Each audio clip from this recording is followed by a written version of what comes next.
the news. Radio Telefi Sharon, this is RTE 1. Thursday's 9 o'clock news is presented now by Ken Hammond. At the United Nations, President Robinson announces she will step down in September. Post-mortem underway on 23-year-old triple murderer Brendan O'Donnell, found dead in his cell this morning. Revenue Commissioners warned they will pursue the McCracken Tribunal findings without fear or favour. And better days for the National Stud, back in the black after a decade.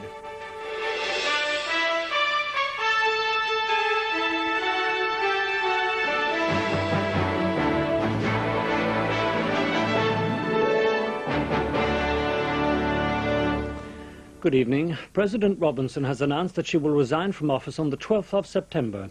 The President made the announcement in New York after a meeting with the UN Secretary-General Kofi Annan to discuss details of her new appointment as High Commissioner for Human Rights. A government spokesman said tonight that the election to find her successor was likely to be held at the end of October. Under the Constitution, an election has to take place within 60 days of the President stepping down. During the period between Mrs. Robinson's resignation and the inauguration of a new President, the formal functions of the office will be carried out by a presidential commission. This was President Robinson's first meeting with the Secretary-General of the UN since he nominated her for the post of High Commissioner for Human Rights.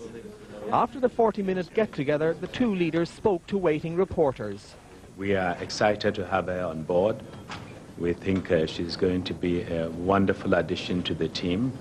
And in fact, I was going to use the word superstar, but I didn't want to embarrass her. And so I will ask her to say a few words to you. Thank you. Mrs. Robinson then announced the date on which she's stepping down as President. I have understood from the Secretary-General that he has been very anxious to have me on board and to know the date when I would assume the post of High Commissioner, and I have indicated to him that I will retire from the Presidency of Ireland on the 12th of December at 1 p.m, and I will then be in a position to take up the post. At this point, the Secretary-General had to correct the President. You said September. You said December. Did I say December?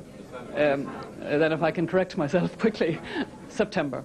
The President said she had been put under a certain amount of pressure to take up the new post speedily. The Secretary-General, both before today and in particular today, emphasised that it is very important that I be in place before the General Assembly, that I be here to speak for the Office of High Commissioner and for Human Rights in the key meetings at the beginning of the General Assembly.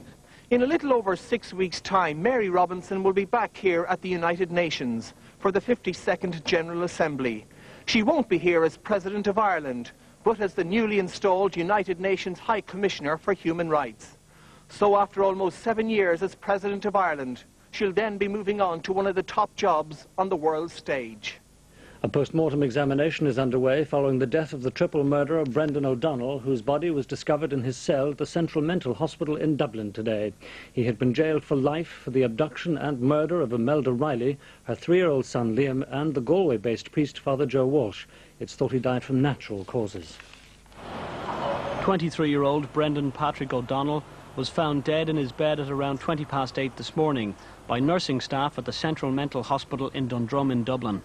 Attempts to revive him failed and he was taken to St Vincent's Hospital, where he was pronounced dead just after 9 o'clock this morning. It was a peaceful death for a man who caused so much pain throughout his relatively short life. On April the 29th of 1994, O'Donnell kidnapped the 29-year-old mother Imelda Riley along with her 3-year-old son Liam from their home near Scariff in County Clare. A week later, both were found dead, buried together in a shallow grave in Craig Wood. Imelda had been shot in the left eye. 3-year-old Liam had been clinging to her in fear before he was shot in the side of the head.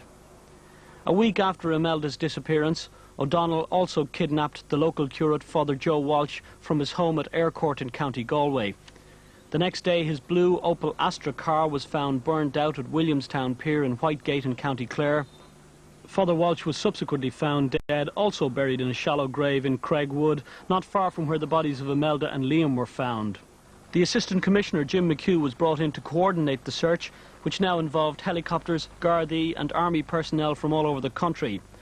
But O'Donnell was not yet finished, and had by this time kidnapped a fourth person, 21-year-old Fiona Sampson, taken from her home barefoot and in her nightdress. She was forced at gunpoint to drive the family car 8 miles, then walk along rocky and boggy ground as O'Donnell tried to change cars. At this stage, the car was surrounded by armed Gardaí who shot out the back tyres and dragged O'Donnell out of the car away from his 2 potential victims, Fiona Sampson and Edward Cleary. I know nothing about the woman and kid that are missing and being blamed around. That's why the pressure's on me.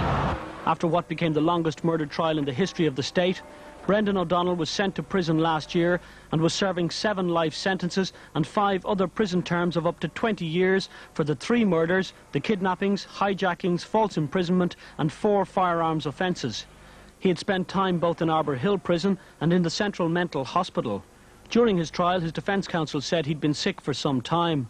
The Eastern Health Board said today Brendan Patrick O'Donnell appears to have died from natural causes. There are no indications of suicide. He was on medication, but he was monitored every hour in the Central Mental Hospital, and his death is sudden and unexpected. The Revenue Commissioners have warned that tax irregularities uncovered by investigations into payments to politicians will be pursued without fear or favour. The chairman of the Commissioners, Cathal MacDonald, said they would make no distinction between politicians or former politicians and other members of the public. The Minister for Finance, Mr McCreevy, has said that if necessary, the government will give the Commissioners extra powers. The most high-profile settlement with the Revenue Commissioners last year was by Bord na Móna. It paid more than £1 million in underpaid tax and penalties, at least some of that arising from the fraught departure of its chief executive, Dr Eddie O'Connor. Settlements like that, along with a booming economy, led to record receipts of £15.8 billion, £462 million over budget estimates. In tandem with those unprecedented figures came an equally unprecedented warning from the Commissioners that irregularities uncovered as a result of payments to politicians' investigations will be followed through without fear or favour. I can give you an absolute guarantee on that. There's no distinction in the tax code between occupations as far as our approach is concerned. Not only that, but it's a challenge for us to all the voluntary